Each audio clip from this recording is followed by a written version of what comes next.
आज मन बहुत उदास है। बात ही कुछ खास है, क्योंकि जलियांवाले बाग का एक ऐसा इतिहास है। आते ही 13 अप्रैल याद दिला जाता है, खून खौल जाता है, दिल दहल जाता है। कैसे नहीं कांपे उनके हाथ, निर्दोष मासूमों, बेबस औरतों, पुरुषों पर गोली बरसाते। उस हृदय विदारक दृश्य को, उस समय को यहाँ पर मैं कुछ पंक्तियों में समेटने की कोशिश कर रही हूँ। हम देते जब सम्मान शहीदों को, यादों को करते हैं साझा। हम देते जब सम्मान शहीदों को, यादों को करते हैं साझा। याद आ जाता बैसाखी का दिन, गोरों के जुल्म होते ताजा, गोरों के जुल्म होते ताजा। ये कहानी जलियांवाले बाग की है। ये कहानी जलियांवाले बाग की है। माँ ने हमें बताई थी, सुनकर दहल गए थे हम, और आंखें भी भर आई थी कि कितना निर्मम था वो डायर, कितना निर्मम था वो डायर। खूनी हत्यारा और बर्बर, निर्दोष औरतों शिशुओं की सुनकर चीत्कार न कांपा और निरंतर गोलियां चलवाई, निरंतर गोलियां चलवाई और भीषण नरसंहार किया।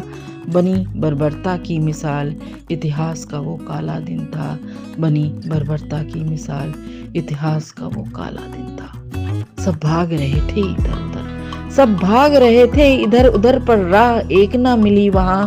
कुछ कुएं में ही कूद पड़े, पर जान बची फिर भी न वहां। कितना हृदय विदारक था, कितना हृदय विदारक था। लाशों के तो ढेर पड़े थे, माँ की लाशों से लिपटे शिशु माँ का वक्ष टटोल रहे थे। माँ की लाशों से लिपटे शिशु माँ का वक्ष टटोल रहे थे। मैंने खुद अपनी आंखों से जुल्मों के निशा को देखा है। मैंने खुद अपनी आंखों से जुल्मों के निशा को देखा है। गोली से भिदी दीवारों का और कुएं का दर्द टटोला है। जो भी हो, अब इस हरकत का परिणाम तो उनको मिलना था। गोरों की मनमानी का अंजाम तो उनको मिलना था। फिर इस घटना से आक्रोशित हो जन जन में एकजुटता आई। इस घटना से आक्रोशित हो जन जन में एकजुटता आई। अंग्रेजी साम्राज्य मिटाने को मिलकर सबने कस्में खाई। आजादी की इस आंधी में फिर उखड़ गए पाए उनके। आजादी की इस आंधी में फिर उखड़ गए पाए उनके।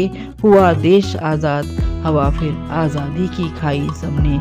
हुआ देश आजाद, हवा फिर आजादी की खाई सबने। आजादी की खाई सबने। धन्यवाद।